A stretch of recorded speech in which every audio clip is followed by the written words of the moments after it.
Hey, what is up, everybody? This is Stevie Breach coming to you here today. It was announced the Wrestlemania 34 ticket packages are going to be going on sale on Monday.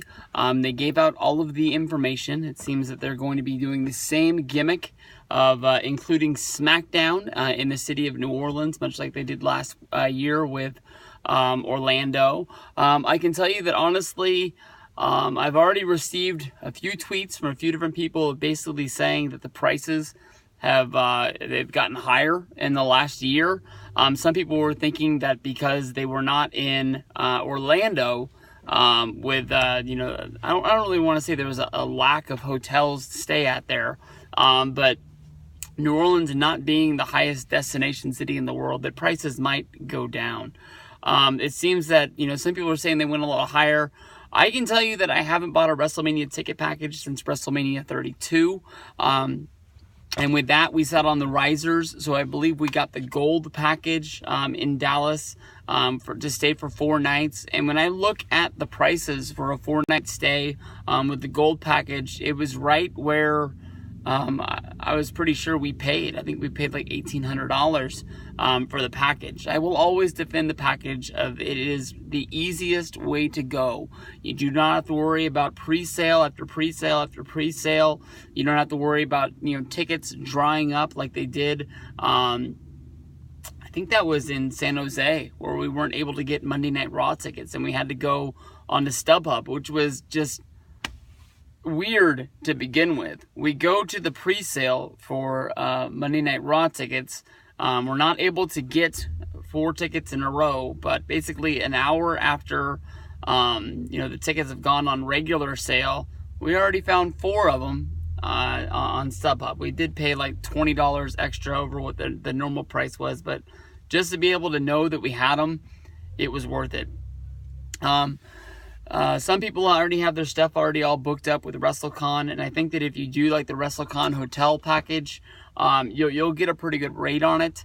But I think sometimes people have done the math, basically saying that you pay $100 to $200 extra. And I think it's worth it in order to have a trip that you already know everything's going to be taken care of from NXT, which might not be the must-have ticket anymore. NXT isn't really what, since like Finn Balor's left, Bobby Roode's left, since Nakamura's not there anymore.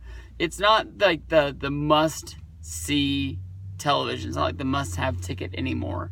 I think they got a lot of people there that I would like to see. Drew McIntyre, you got Adam Cole, you've got Aleister Black.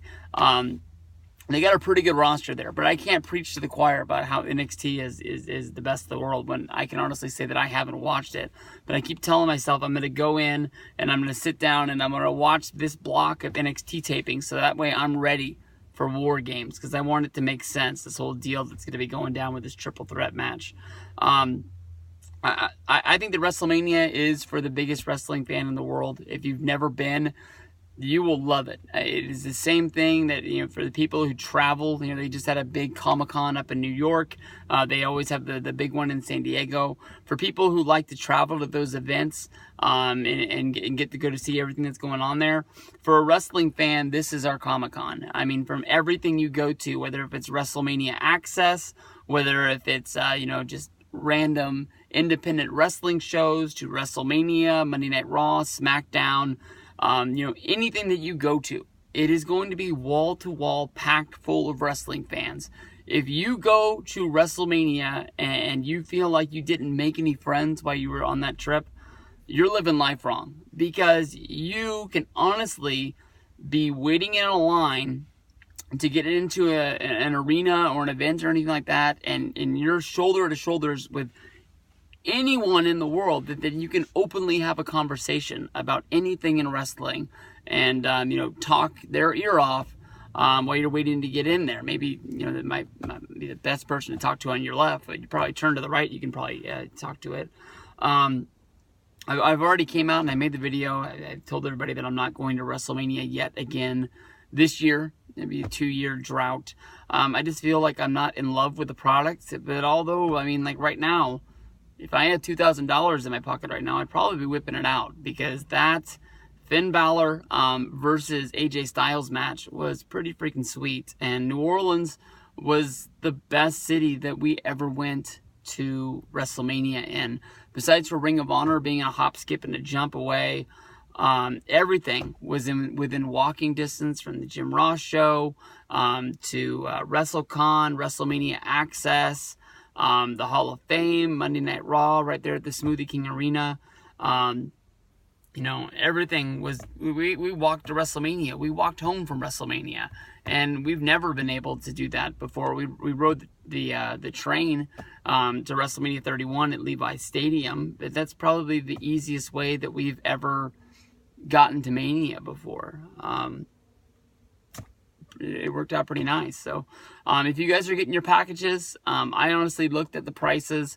The one thing that stuck out to me is if you buy that, you know, the VIP package, you know, they're gonna fly you to New Orleans on a private charter that's going to have it said legend on it, so I'm thinking there's only going to be one legend. But I would guess they might put more on there, because, I mean, how many people buy the VIP package? I know that not everybody's going to want to get a flight, and somebody's going to say, like, hey, they've never covered, you know, the flights before. But this flight is only from New York, and I don't know if they're going to message you and tell you what airport you have to be at. Because it sort of seemed like they said New York area airport. So maybe they have multiple flights from multiple airports in New York. But that'd be kind of weird for me if I was going to buy the package to have to fly from Sacramento to New York to get on another flight with WWE to fly from New York to New Orleans, when I could just fly, you know, straight from here to there. But it's a part of WrestleMania. It's a part of their deal. Maybe it's hit or miss. Maybe we never see that added again. You know, at the New York WrestleMania 29, they included a tour of the WWE headquarters. And I'm still surprised that I can't find any video on YouTube from people who took that tour. And I remember at WrestleMania 29 at Access, when you had a VIP ticket, you were able to walk backstage at Monday Night Raw during Access, where guys had already pulled up and left their gear for Raw on Monday, and it was only Thursday. But it is what it is. But I do think that's pretty cool. If I lived in New York and I want to do the Platinum VIP, whatever it is, the biggest one, that'd be cool that my airline is covered. But for me, not living in New York, I'd have to fly from here to New York, and then I have to fly on another flight to there. So, if you're going, you're gonna love it. I guarantee it. New Orleans is awesome. WrestleMania is awesome. And if you're a wrestling fan and this is your first WrestleMania trip, it's 10 times better. That's all I can say. You're gonna make mistakes. The package will help you out, and you'll make a mistake somewhere else along the way. But everybody does. So, peace out. I'll see you guys down the road.